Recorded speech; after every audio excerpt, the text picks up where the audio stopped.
Sekarang Bu ya, belajar ya.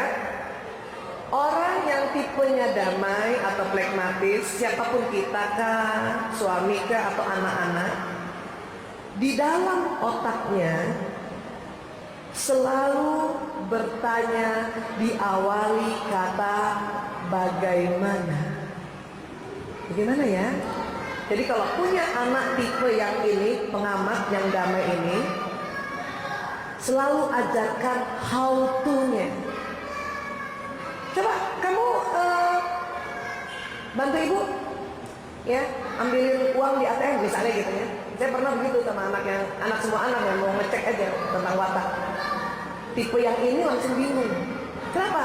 Dia butuh arahan bagaimana. Karena dia selalu bertanya bagaimana caranya, maka kasih arahan. Nah, ini kartunya, kamu ngantri dulu di sana di pintunya. Kalau udah itu kamu masuk, kartunya begini ya caranya ya, masukkan dulu ya. Nanti lihat ada nah begitu dia suka. Makanya anak-anak pragmatis di sekolah senang sekali akan tanya lagi sama gurunya, Bu guru, gimana caranya? Aku ulang lagi, diajarin lagi. Ya, itu tipe ini pragmatis. Tipe melankolis atau pemikir atau sifat Utsman bin Affan, di kepalanya selalu bertanya kenapa, mengapa. Coba ibu-ibu yang melankolis sering gitu kan? Kenapa ya? Udah jawab pertanyaannya, kenapa begini? Kenapa begitu? Kenapa? Maka jawablah pertanyaan itu. Karena anak melankolis selalu mau tanya sejarah. Mengapa begini? Kenapa? Udah ditanya lagi, dia lebih dalam lagi. Makanya disebut detail. Dia pemikir yang detail. Nah itu. Kalau yang sutradara atau watak koleris atau wataknya Umar, bertanyanya adalah apa tujuannya? Apa targetnya? Apa maunya bunda? Jadi kalau kita ajarin anak yang sifatnya Umar bin Khattab koleris, nggak usah dikasih tahu bagaimana caranya. Ya, Ina, bantu ibu. Apa maunya ibu dari ATM ini? Apa dan berapa? 500.000. Ya sudah, dia langsung pergi. Nggak usah dikasih tahu bagaimana caranya, dia tahu itu. Tapi kalau itu yang kita kasih, begini ya nak ya, nanti kamu ngantri, kamu masukkan kartu, bosen ya. Udah tahu Umi. Yang penting aku mau tahu apa tujuan Umi suruh ngambil aku. Dan berapa maunya situ.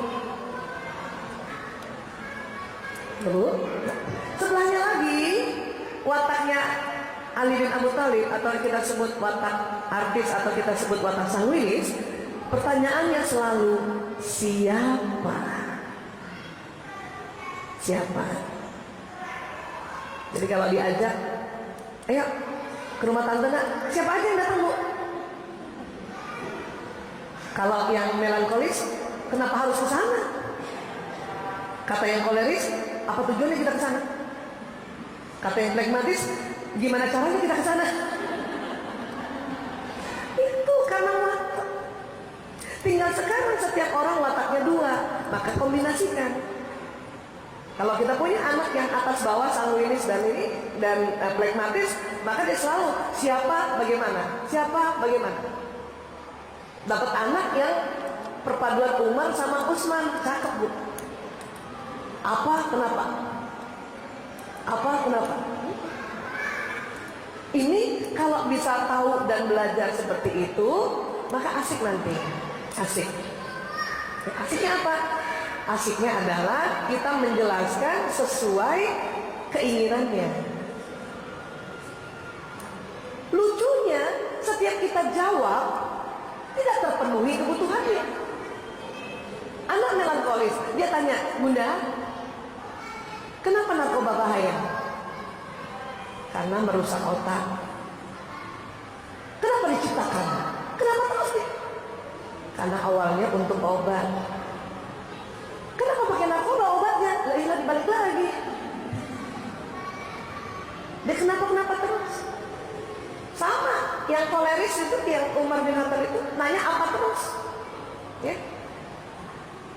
tujuan aku sekolah, Bu? Ya supaya kamu pintar. Apa benar kalau aku sekolah pintar? Nah, nanya lah. Apa targetnya? Apa indikasinya aku pintar? Ya Allah, apa-apa. Yang satu juga gitu, siapa aja? Siapa aja? Nanti ada sepupumu. Selain dia, siapa lagi? Nanti ada sepupu keduamu. Sudah itu, siapa aja nanti? Tante-tante, siapa. Makanya kalau nanti diajak taklim, beda-beda tuh pertanyaannya. Tipe yang artis akan tanya, siapa yang bawain? Nggak butuh apa yang mau dibicarakan. Siapa? Ustaz Mansur, pokoknya gue datang deh. Apapun yang dibicarain, gue datang. Oke. Kalau yang tipe itu pelaku, yang tadi sutradara selalu tanya, apa yang dibicarakan? Apa tujuannya? Yang bawah nanya lagi, kenapa dia cerita itu? Ya. Nah, yang pragmatis kalau ikut seminar selalu ingin tahu bagaimana caranya. Ya itu dulu. Sudah dapat? Ya. Terus ada lagi. Yang atas itu tipe yang disebut ekstrovert. Nah, dengar Bu? Ekstrovert. Yang bawah introvert. Kalau saya bilang introvert, apa yang terbayangkan oleh teman-teman, ibu-ibu? Kalau saya bilang introvert, diam, apa lagi? Menyendiri. Kalau saya bilang ekstrovert, apa yang terbayangkan oleh teman-teman? Ekstrovert dan introvert itu adalah gaya dialog. Introvert adalah gaya dialog ke dalam. Dia lebih senang apabila ada ide, ada masalah, dia dialog dulu sama dirinya. Kalau sudah mantap baru mau cerita sama orang lain. Itu introvert. Kalau ekstrovert, gaya dialog keluar. Ada ide, ada masalah, dia cari dulu orang untuk dia ceritakan, baru dia pikirkan. Kalau ibu wataknya yang di atas, dua-duanya di atas, berarti ibu ekstrovert banget. Ciri khasnya ceplas-ceplos, terbuka, belak-belakan. Ya, itu ciri khas. Tapi ekstrovert itu gaya dialog. Kalau ibu yang wataknya di bawah, ada dua-duanya di bawah. Ya, berarti itu ibu introvert banget. Ibu seneng kalau ada apa-apa ngomong dulu sama diri ibu. Kalau sudah siap baru ingin cerita. Ya, ada yang watak ibu atas bawah atau bawah atas. Berarti ibu kadang ekstrovert, kadang introvert. Bu Aisyah, apakah itu yang disebut mut-mutan? Iya, boleh. Kadang ada ide dia, aku nggak mau cerita sama yang lain, aku mau cerita aja sama diri sendiri. Kadang minggu depan, saya mau cerita dulu sama orang lain, baru saya pikirkan. Nah, itu yang kombinasi atas, bawah atau bawah, atas. Ya. Terus sekarang harus paham bahwa watak ekstrovert yang di atas senang dipuji. Apa Bu? Senang dipuji. Kalau ibu punya anak yang wataknya di atas, berarti senang dipuji. Kalau gitu gimana? Ibu mau kasih nasihat, puji dulu. Ya. Kok bisa begitu Bu Aisyah? Iya Mem, supaya otaknya terbuka, supaya otak merahnya terbuka gitu. Tapi ada beda Bu. Yang wataknya sanguinis, yang dipuji kecantikan, ketampanan, itu lebih senang. Yang koleris, yang senang dipuji adalah hasil karyanya. Kalau wataknya dua-dua, ya dua-duanya dipuji, ya tampannya juga, hasil karyanya juga. Contoh anak saya yang pertama itu anaknya atas-atas semuanya, sanguinis koleris. Kalau mau kasih nasihat sama dia, tantang dikritik, dia pasti denial. Puji. Suatu ketika dia pakai baju, laki-laki ya, anak saya Mas Lanang. Atas kotak-kotak, bawah garis-garis. Buat anak yang di atas nggak peduli, yang penting gue pakai baju. Cuma ibunya agak silau lihat matanya tuh. Atas kotak-kotak bawah garis-garis. Selalu begini. Bu, bagus ya baju aku? Iya nak, bagus.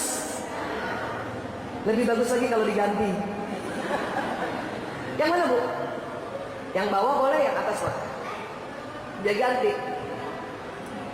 Pas ganti bawah kembang-kembang. Aku udah ganti bu, bagus ya? Bagus, keterkinian. Dia senang. Ada yang polos nggak mas? Yang mana? Yang bawahnya? Lebih bagus yang polos. Mau. Tapi kalau dia udah pakai begitu kotak-kotak garis-garis, bu, bagus ya? Ya ampun, kombinasinya jelek banget sih mas.